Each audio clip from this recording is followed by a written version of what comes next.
Brothers, sisters, the way to deal with guilt is through rebirth. Now, this process starts with the death of who we were. Now, there have been times when I have done things that I regret, things that I feel guilty for to this day, and I've transformed most of it. I haven't done anything unforgivable, but I have done things in my past that I feel guilty for. I used to be an addict. I used to be a dick to everybody around me. I caused a lot of emotional pain that isn't really against the law, but it is still something I feel guilty for. Feel guilty because the loved ones in my life supported me at a time when I was relatively insane. But I do not use insanity to make up for the emotional pain that I've caused and the crimes that I did, whether it be using drugs or stealing things. I make a difference in the people around me to make up for all the pain that I've caused them. I try and help them to the best of my ability, but when it comes to transforming guilt within yourself, there is a process. You have to make a decision to kill the person that you were in order to go through the process of transforming all that kindling, all that tinder for the fire of your transformation into that fire, and then become somebody different. Become somebody who will not be the kind of person that you were. Become somebody that people look up to. People will ask for advice. And people will look to because they know you're not a person that will take advantage of them, and they will know that you are a person who does not have ulterior motives. Become the kind of person that you needed most in your life when you were not as good of a person or a really bad person. It all starts with death, as I said. Now, the second part, after making the decision to become somebody better, to kill the person that you were, is to have the passion for the path that you develop. The passion to continue the process of your transformation. To not only use that kindling of that dead person that you were in the past, but to have the passion to spark that kindling and use it so that you can be transformed like the phoenix. As much of a cliche as that is, the phoenix is a perfect metaphor for what I'm talking about here. Now, death, passion for the path that you're on. Allow yourself to be really caught up in the process of transformation. Now, whether this process is psychological or spiritual or a combination of the two, or maybe it's just a transformation that you're doing in your relationships that you've caused a lot of harm in. Whatever that passion is, go for it.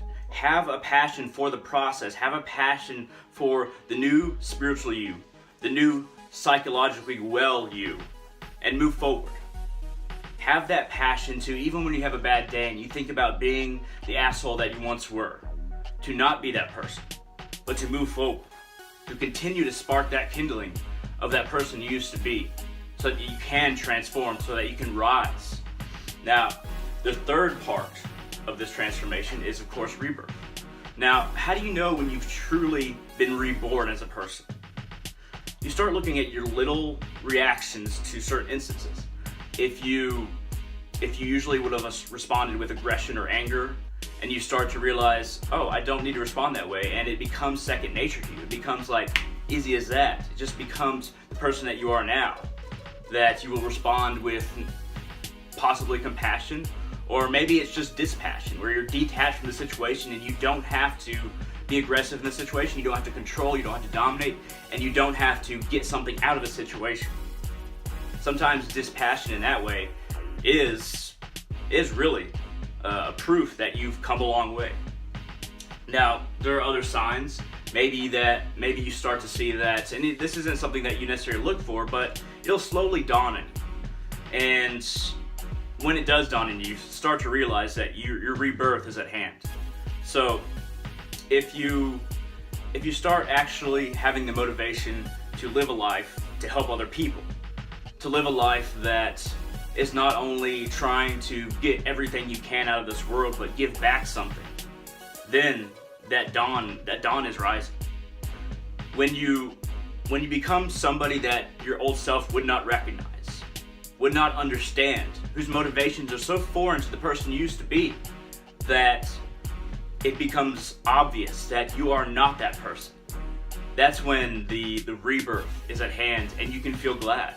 And it's very important not to feel self-gratified when you start to recognize this rebirth, when you start to see this rebirth.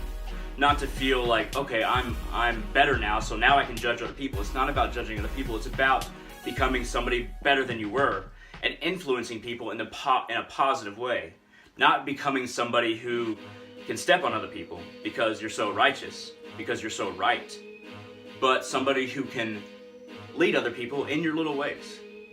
Always give advice that will basically make somebody become a better person than you were. And having this point of reference of having been a bad person is remarkable. It's important for becoming a new person, for allowing other people to receive advice that allows them to become a better person. This point of reference, whether you were a terrible person, whether you even did any crimes or anything like that, that doesn't matter. Having these little transformations and it dawning on you that you have become a better person and have a better influence on your environment and the people in it is really what it is to be human. You don't have to do something crazy. You don't have to have been an addict. You don't have to have been somebody who steals or does crimes or somebody who was just terrible to everybody around them. Just being a little bit better, just having these little rebirths throughout your life will allow you to receive the dawn of using who you were to become somebody better. Pass this message on. Not necessarily this video, but this idea. Death, passion, and rebirth. Because you have to be passionate about the process of becoming somebody new. And once you become that somebody, you're not really looking for it necessarily, but it dawns upon you. That dawn is wondrous, and it lights the rest of your life. And it lights a process within you that you can always use, that you can always move forward with. So, never forget, brothers and sisters, no matter what you did.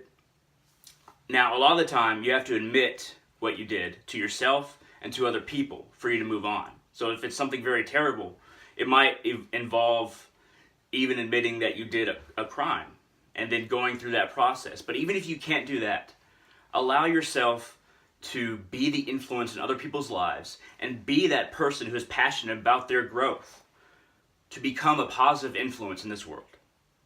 Thank you very much for watching, and I hope all of you find yourselves.